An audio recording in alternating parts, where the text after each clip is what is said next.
Assalamualaikum warahmatullahi wabarakatuh. Hai semuanya, kembali lagi di video pembelajaran by Evi Tamara dengan NPM A1M020023 dari Prodi Pendidikan IPA dengan dosen pengampu Dr. Muhammad Kristiawan MPD. Kali ini saya akan mengajak teman-teman semua untuk membahas tentang peran dan tanggung jawab manajemen pendidikan. Kira-kira apa sih itu manajemen pendidikan? Yuk langsung kita simak video berikut ini. Nah, ada 6 materi dari tugas dan tanggung jawab manajemen pendidikan atau materi pokok. Yang pertama, konsep dasar kepala sekolah. Yang kedua, syarat-syarat menjadi kepala sekolah. Yang ketiga, ciri-ciri kepala sekolah efektif. Dan yang keempat, tugas dan tanggung jawab kepala sekolah. Yang kelima, fungsi kepala sekolah sebagai manajer. Yang keenam atau yang terakhir, itu peran kepala sekolah. Pada topik pertama, kita akan belajar tentang konsep dasar kepala sekolah. Kira-kira apa ya itu kepala sekolah? Kepala sekolah secara etimologi merupakan guru. Adapun tugas kepala sekolah menurut Syafarudin pada tahun 2005, yakni meliputi mempengaruhi, mendorong, membimbing, mengarahkan dan menggerakkan guru, staf, siswa, orang tua, dan pihak yang terkait untuk berperan guna mencapai tujuan yang ditetapkan dalam pendidikan. Selain pengertian kepala sekolah dan tugas kepala sekolah dalam konsep dasar kepala sekolah, juga dibahas tentang hal-hal yang memengaruhi kepemimpinan kepala sekolah menurut Depdiknas pada tahun 1999. Ada 4 hal yang mempengaruhi kepemimpinan kepala sekolah. Yang pertama, yakni adalah kepribadian yang kuat dari sang kepala sekolah, meliputi rasa berani mengambil keputusan, percaya diri, murah hati, serta memiliki rasa kepekaan sosial yang tinggi. Yang kedua, kepala sekolah dapat memahami tujuan pendidikan dengan baik. Yang ketiga, kepala sekolah memiliki pengetahuan yang luas.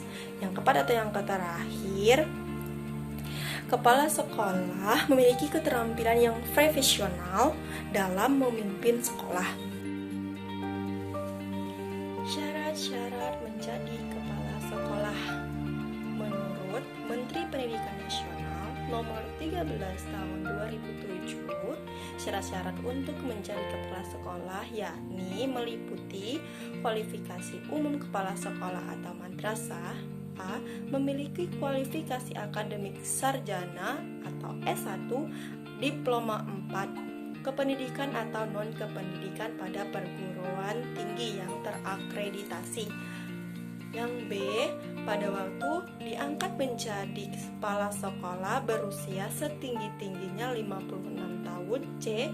Memiliki pengalaman mengajar sekurang-kurangnya 55 tahun. D. Memiliki pangkat serendah-rendahnya 3C bagi pegawai negeri sipil atau PNS. Menurut keputusan Menteri Pendidikan Nasional Nomor 13 Tahun 2007, kualifikasi khusus kepala sekolah madrasah, kepala sekolah menengah pertama atau SMP atau MTS, bisa dilihat pada slide-slide yang ada di sini. Ciri-ciri kepala sekolah efektif.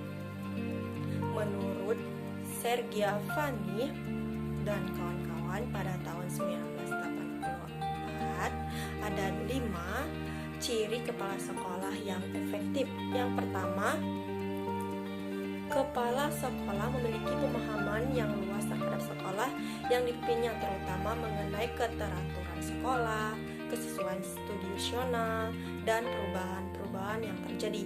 Yang kedua, sulit mengatakan tidak untuk membantu para siswa dan guru agar tumbuh dan berkembang. Yang ketiga, memiliki kemampuan mendengarkan. Yang keempat, senang bekerja sama dengan orang lain sehingga orang lain tersebut dapat berhasil.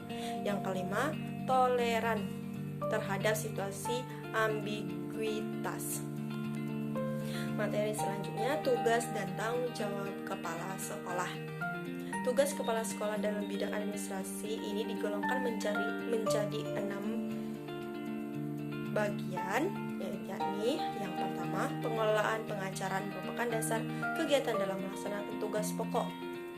Yang kedua, pengelolaan kepegawaian, yakni menyelenggarakan urusan yang berhubungan dengan penyeleksian, pengangkatan, kenaikan pangkat, cuti, perpindahan, dan pemberhentian anggota staf sekolah.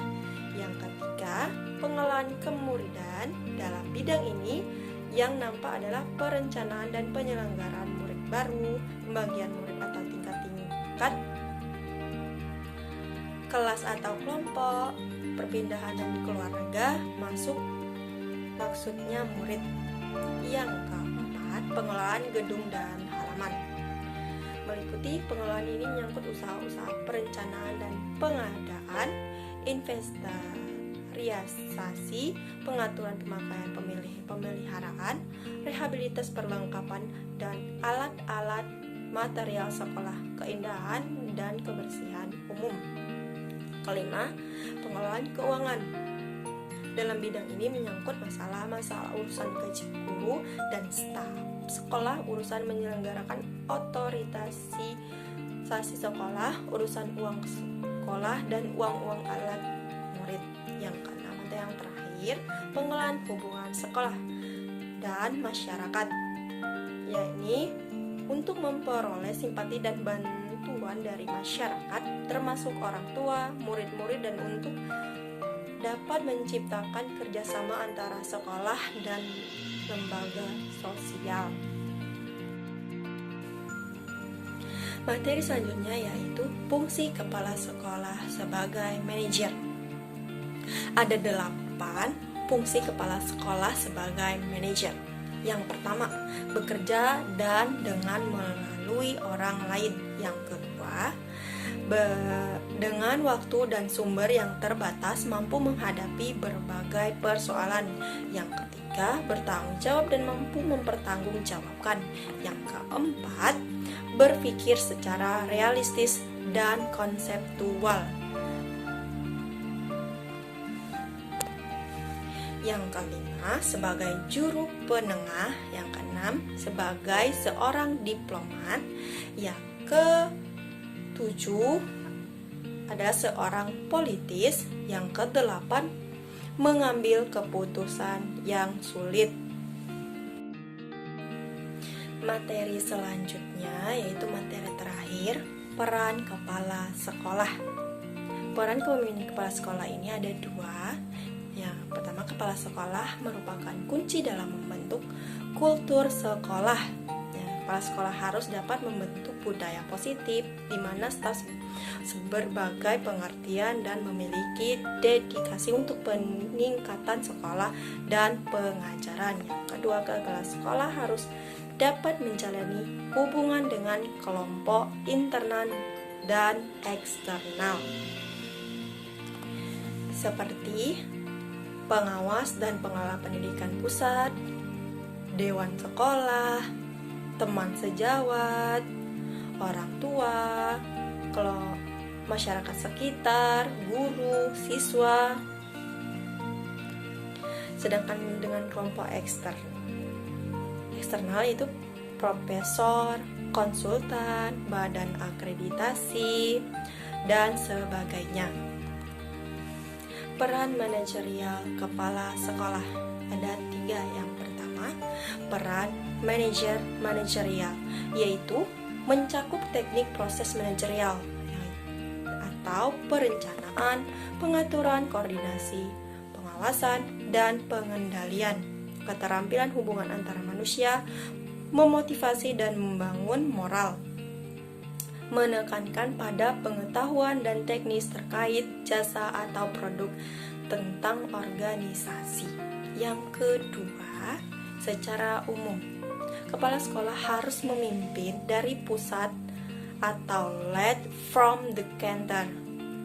Demokratis, mendelegasikan tanggung jawab, memberi kuasa dalam pengambilan keputusan, dan mengembangkan usaha elaboratif yang meningkat siswa, guru, dan orang tua. Yang ketiga, kepemimpinan untuk kepala sekolah yaitu kepemimpinan struktural, kepemimpinan fasilitatif, kepemimpinan yang mendukung, kepemimpinan partisipatif.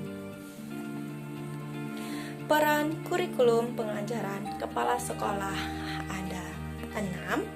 Yang pertama, menjamin kualifikasi pengajaran. Kedua, mengawasi dan mengevaluasi pengajaran. Yang ketiga, mengalokasi dan melindungi waktu pengajaran. Yang keempat, mengordinasi kurikulum. Yang kelima, memastikan isi mata pelajaran tersampaikan. Yang keenam atau yang terakhir, monitoring kemajuan siswa.